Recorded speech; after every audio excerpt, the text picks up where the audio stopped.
Hello friends, welcome back to my channel English tutorial. Hello friends, welcome back to my channel.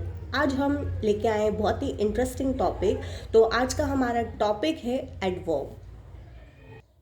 तो सबसे पहले हम बात कर लेते हैं इसकी डेफिनेशन की कि which add meaning of a verb like an adjective और another verb is called adverb. तो यानी कि एक ऐसा वर्ड जो कि हमें बताता है कि कब, कहाँ, कैसे कोई भी एक्शन परफॉर्म हुआ है, वो एडवर्ब हो जाता है। वर्ब को मीनिंग देने के लिए, उसको मॉडिफाई करने के लिए हम जो वर्ड यूज़ करेंगे वो एडवर्ब होगा। अब जो वो वर्ड होगा वो हमारा एडजेक्टिव भी हो सकता है, क्लॉज भी हो सकता है, डिटर्मिनर्स भी हो सकते हैं, या फिर एक दूसरा वर्ब भी हो सकता है। Example, she looks sad. अब लुक्स क्या है, हमारा वर्ब है। तो वो कैसी दिख रही है, वो दुखी दिख रही है। तो ये जो सैड है ये हमारा क्या हो गया, एडवर्ब। यानी कि ये जो वर्ब है, इस वर्ब को मीनिंग देने के लिए, इसको और इलॉबरेट करने के लिए हमने कौन सा वर्ड लगाया, सैड। यानी कि सैड हो गया हमारा adverb. Next example, she treats me well. वो मेरे साथ अच्छा व्यवहार करती है। वो मेरे साथ कैसा व्यवहार करती है, अच्छा। ट्रीट यहाँ पे क्या है, हमारी वर्ब है। अब इस वर्ब को मीनिंग दिया है इस वर्ड ने, तो ये हो गया हमारा adverb. He is quite well. वो अभी ठीक है। वो अभी कैसा है, ठीक है। तो इस सेंटेंस में क्वाइट हमारा क्या हो गया, एडवर्ब। अच्छा, अब बारी आती है एडवर्ब वर्ब की, एडवर्ब क्लॉज और एडवर्ब फ्रेजेस की। तो एडवर्ब क्लॉज और एडवर्ब फ्रेजेस क्या होते हैं, तो किसी भी सेंटेंस को एक्सप्लेन करने के लिए, उसको और इलॉबरेट करने के लिए हम एडवर्ब क्लॉज और एडवर्ब फ्रेजेस का यूज़ करते हैं। एडवर्ब क्लॉज और एडवर्ब फ्रेजेस में डिफरेंस है। तो इसके क्या डिफरेंस है, उसके लिए हमें ये जानना ज़रूरी है कि एडवर्ब क्लॉज और एडवर्ब फ्रेजेस होते क्या हैं। तो सबसे पहले हम बात कर लेते हैं एडवर्ब क्लॉज की।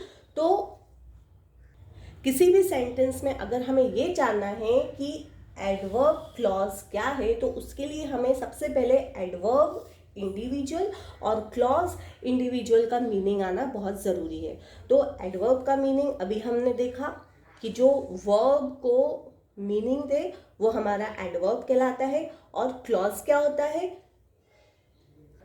Clause is nothing but a group of words which contain both subject and a verb. Example, he ran towards bus until he was tired.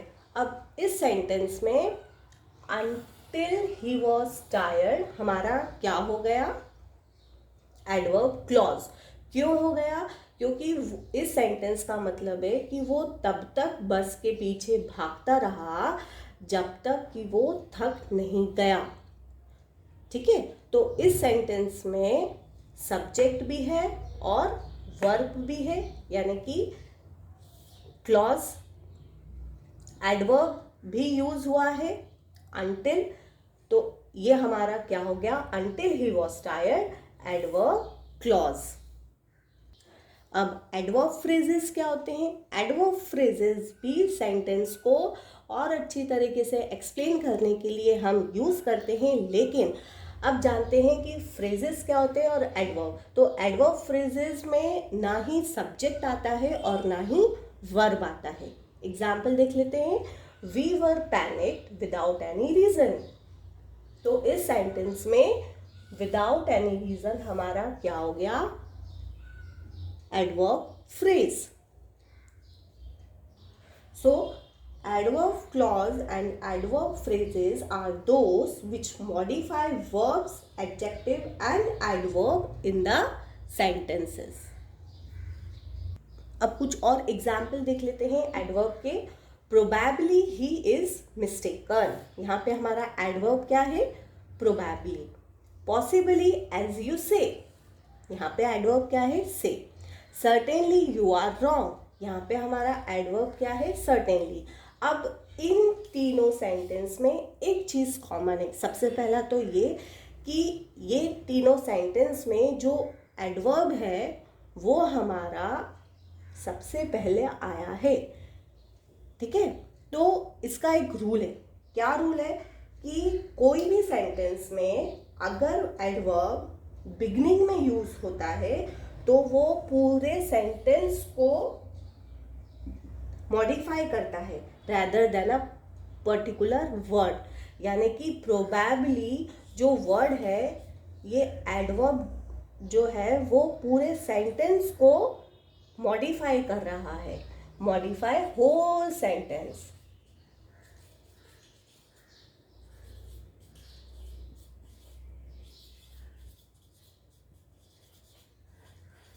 rather than a single word. अच्छा, एक और rule है कि जो adverb है किसी भी sentence में अगर आइडेंटिफाई करना हो तो हम क्या देखेंगे, कोई भी वर्ड में अगर ly आ रहा हो तो वो एडवर्ब कहलाता है. गलत. सभी एडवर्ब में ly आए ये ज़रूरी नहीं है, लेकिन ly आने वाले एडवर्ब्स होते हैं. एडवर्ब के टाइप्स और उसके एग्जाम्पल्स हम नेक्स्ट वीडियो में कंटिन्यू करेंगे. Till then, bye and thank you. And don't forget to subscribe my channel for more videos. Till then, keep sharing and press the like button.